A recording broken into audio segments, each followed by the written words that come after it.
Overeating wasn't a failure of willpower. It was a biological loop that I didn't know how to interrupt. I've been trying to lose this weight my whole life. And I'd yo-yo 50, 70 pounds down, go back up. So Jelly Roll has come out and spoken on Joe Rogan's podcast and spoken about how he's conquered food addiction, but also in that process, he also lost 230 pounds without using Ozempic. And I think we need to talk about it. I really wanted to chat about this because I feel like on the interview itself, Jelly Roll really opens up and is open and honest about his struggle. Within that interview, I've noticed some common themes that I really want to discuss over on here. So if you are somebody that struggles with compulsive overeating or food addiction, or maybe you're just really spinning your wheels and feeling stuck, you're trying to lose weight, then this video is definitely for you. And if you're new around here, hi, I'm Hetty. I'm a personal trainer and online food freedom, confidence and fitness coach. And I help women stop binge and emotional overeating and lose weight in a healthy and balanced, sustainable way. Grab yourself a cuppa. Let's break this all down. There are so many key points within this interview that I think are going to be really, really helpful specifically for that person who is struggling to lose weight or struggling with compulsive overeating. Now, in the interview itself, Jelly Roll explains that he had been trying to lose this weight his whole life. This is a key part. And I thought I had a critical moment. It was an emotional moment. So I'd get all fired up. I've been trying to lose this weight my whole life. And I'd yo-yo 50, 70 pounds down, go back up. If we have been trying to achieve something for so long, there comes a point where achieving the goal almost feels completely impossible. We begin to identify as the person who is constantly trying to achieve said goal. We've never actually identified with achieving the goal. And this is something that I see quite a lot with women that I work with, particularly women that have been trying to lose weight literally their whole life and have identified with just constantly being on a diet, constantly trying to lose weight, constantly struggling with their weight. Eventually, over time, that goal seems so far from our mind, and we've never actually identified as being the person that actually can achieve that goal. Now this, like I said, is a key part that Jelly Roll mentions at the beginning. He had been trying to lose this weight his whole life, so I imagine that he, over that time, he'd started to identify as just somebody that had always struggled with his weight, always struggled to try and lose the weight. So eventually, and I speak about this a lot with my clients and also on my podcast, our self-perception and self-identity is so crucial when it comes to achieving not even just a weight loss goal or a fitness goal, but our identity literally shapes and dictates how we behave and what actions we take. If we are somebody that has identified as a person who is constantly struggling with their weight, constantly trying to lose weight, then we are going to subconsciously behave in that way. Whereas if we're identifying as somebody who already is fit, healthy and strong, and I'm not going to go into the full depth of your identity and how that actually dictates your results in this video. I made a whole video talking on this subject, on how our identity shifts our results and the behaviors that we take and the results that we get. So I will link that down in the description box below. There's also a podcast episode on it as well, so I'll link that down. Just know that your identity is so important when it comes to achieving your fitness or fat loss goals. I'm gonna go get my fat ass on a scale. Save this video. This video is ground zero. I'd probably say I've lost 700-800 pounds throughout my life, maybe 1,000, 50 at a time, 100 at a time, gain it back. I just want to address that and lay out that he has been trying to lose this weight his whole life, and naturally, if we've been trying so hard, this was not down to lack of trying or lack of willpower or lack of motivation. Obviously, the amount of effort and energy and time that he must have spent doing all of these things must have literally taken him so long over the years, but never actually achieving that weight loss goal. And this is something that I see all of the time with the women that I work with. Now, another key part that Jelly Roll says in this interview, which is so powerful and really important to focus on. He later on then says that this time he wanted to take a different approach to this. So when I sat down to try to lose it this time, I said, I'm going to take a different approach. I'm going to really take my time with it. I'm going to think about what I'm doing and be intentional. I'm not going to let it be an emotional thing where you just jump up and go, I'm going to go run today and do. Let me figure this out. So he'd said, I've been trying to lose this weight my whole life, and over that time I'd never actually achieved it.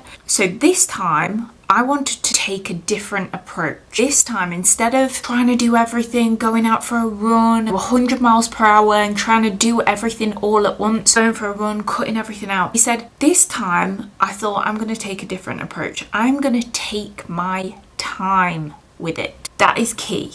Now, the fact that he said, I'm going to take a different approach, instead of doing everything, going for a run, doing all these crazy workouts and maybe crazy diets as well, this gives us an indication that maybe that was his norm before. So this implies that before he'd always gone 100 miles per hour, trying to do everything all at once, trying to go absolutely balls to the wall and try and push himself super hard to achieve this goal. I've worked in the fitness industry for many years and I've seen this and still see this time and time again. When somebody really dislikes where they are right now, when the motivation hits or when they just feel completely uncomfortable in where they're at, it's understandable that we want to just get rid of it straight away. So it's like, right, I'm going to do whatever it takes, go on a crazy run, I'm going to go on these crazy intense workouts, I'm going to do whatever I can. But the problem is, we can't sustain this for the long term. And again, I'm going to loop this back to what Jelly Roll has said, because this is so powerful. If you're wanting to lose weight and keep it off for the long term, if you struggle with overeating, compulsive overeating, food addiction, you're going to really want to listen to this. In terms of when he was saying and explaining, I'm going to take a different approach this time, instead of doing a crazy workout that he can't sustain, instead he said,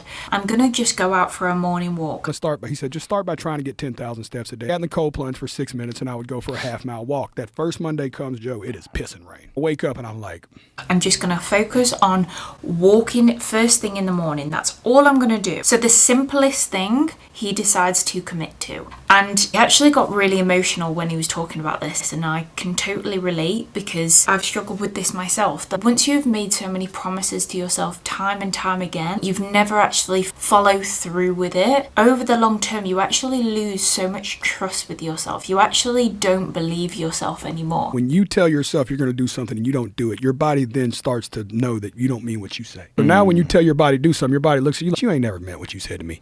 Right. You've never followed through. I want to run because you tell me to run, dude. You lie to me all the time. As much as you want this goal, there's a part of you that truly does not believe it because the evidence around you has never supported that goal. As much as we can say, I want to lose this weight so bad, I want to get healthy, I want to sort my life out, whatever that looks like, we can want that so bad, but if our brain has no proof or no amount of evidence to support that goal being achieved, if we've always seen ourselves failing before, and this again goes back to my first point, if our brain has only ever seen us fail at something, then there will be a deep-rooted belief within there that actually doesn't truly believe that we'll ever achieve it. And he actually says this in the interview, which I think is so powerful, because he wanted this so bad and it was really negatively affecting his life in so many ways, his physical health, obviously, time with his kids, also with his relationships. Like, there was so much at stake, but he had seen himself lose promises to himself time and time again. He would just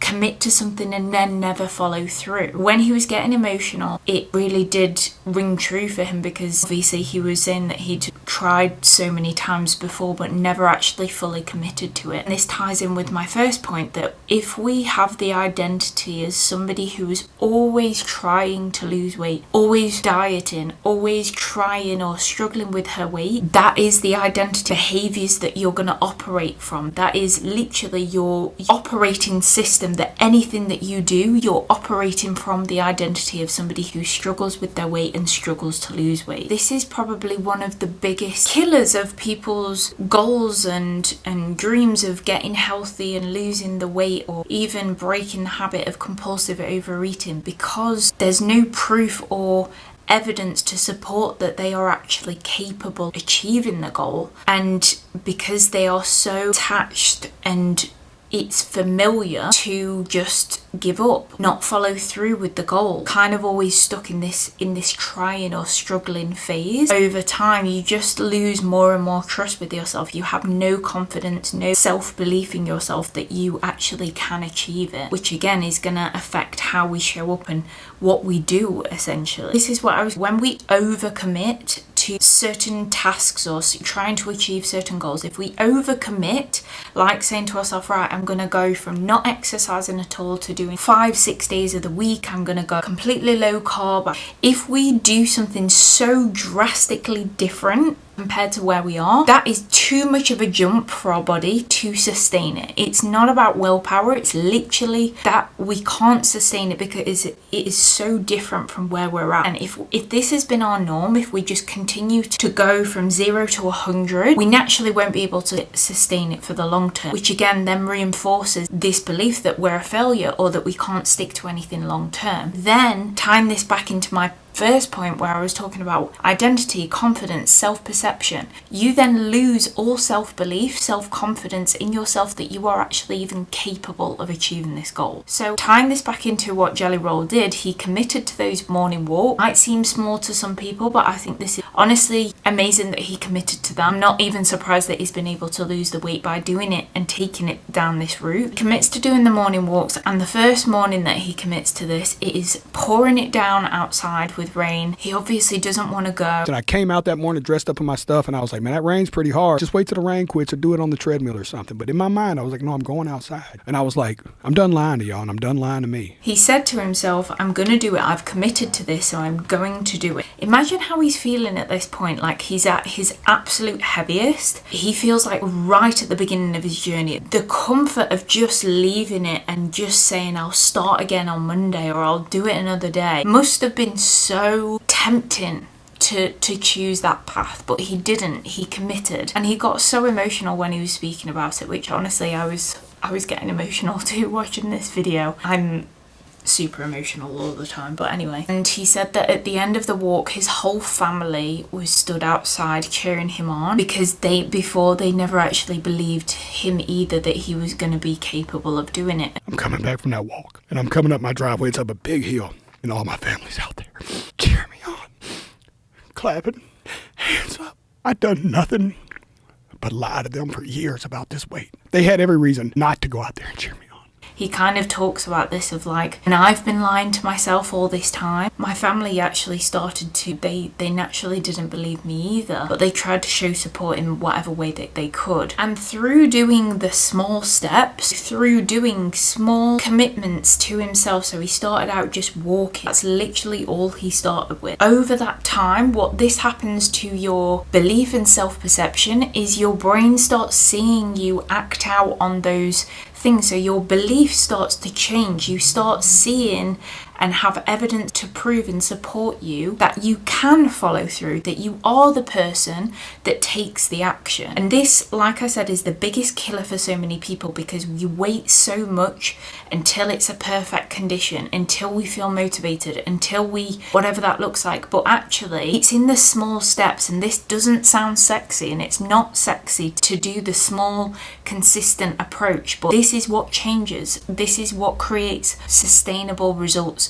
If you want to lose weight for the long term and keep it off, literally you've got to commit to the long term sustainable approach. If you're only interested in doing what sounds good, what sounds fun, what sounds quick, you're never going to be able to sustain it for the long term, because it just does not last. Sustainable change does not happen like that. Think of anything else in your life. You think about it in your career, got a promotion. You don't just join the company and then suddenly make your way up to management level or CFO level. It takes small consistent steps and changes and shifts. So over that time, that's when the growth happens, that's when the transformation happens. And this is literally Jelly Roll did. Eventually he started building that momentum. He started seeing himself committing to the process and committing and achieving those small manageable goals. And eventually your brain starts to get on board, and it starts to rewire old beliefs that you weren't able to be that person, and then suddenly you start seeing yourself becoming that person. And over time, this builds self-trust, it builds self-belief, and it starts to reshape and rewire your self-identity into becoming the version of you that you want to become. Without this, we literally cannot achieve it. We can't go from where we are to where we want to be without that transition and shift in our brain, in our self-perception and self-identity. If we do, the results will be very, very short-lived. And I see this all the time. We have to literally rewire and reshape who we are at an identity level. Otherwise, the results just do not stick. And then lastly, he speaks about how his struggle with losing weight literally had nothing to do with willpower. Literally, I feel like a broken record at this point because this is all that I say. Overeating wasn't a failure of willpower. It was a biological loop that I didn't know how to interrupt. The problem with food addiction, as opposed to every other addiction, is that you have to keep doing the thing you're addicted to. His weight was not down to a lack of willpower or lack of motivation. He'd been trying his whole life, for God's sake. Like, he'd already admitted to that. Instead, what it was a compulsive overeating habit, a biological loop within his brain that he didn't know how to interrupt. And again, this is why your identity is so important, and your ability to recognize your thoughts, the ability to break those internal habits, because that is what's causing the weight to be there in the first place. It wasn't down to just him needing more willpower. What he realized was it was a habit loop within his brain. And once he was able to overcome that habit, that is when the habit changed. And that is literally the work that I do with my clients. If you are somebody that feels completely compulsive around food and you feel like you literally cannot stop eating as much as you try, and you're actively also trying to lose weight, weight is getting you down, stuck in this cycle of trying to lose weight but then regaining all of the weight again. I'll leave all my details down in the description box below, because this is exactly what I do with my one-on-one clients. We literally take you from where you are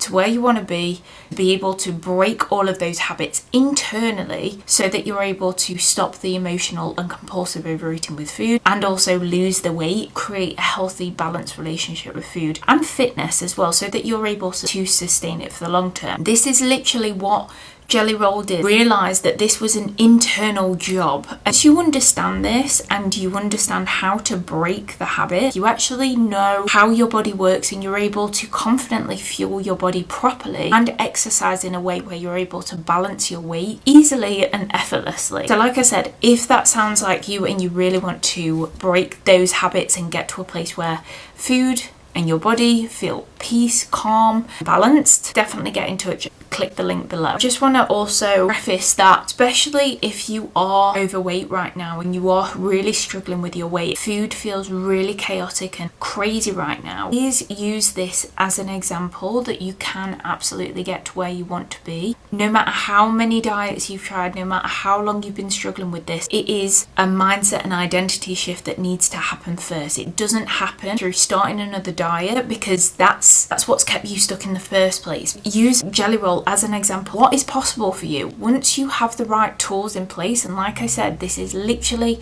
everything that I do with my one-on-one clients. I work with women that are also struggling with this and get to where they want to be. I've seen it time and time again, and once you see it, you can't unsee it, and you realize actually how powerful it is when you're working not just with your physical body but also your mindset and identity work as well. So use it as an example and an inspiration that you can get to that place too. So I hope you enjoyed this video. If you did, please like, subscribe if you would like to see more, and comment below what your thoughts are on this topic. I would love to hear maybe what you're struggling with, or maybe what takeaways you got from this video. I'll see you in the next one.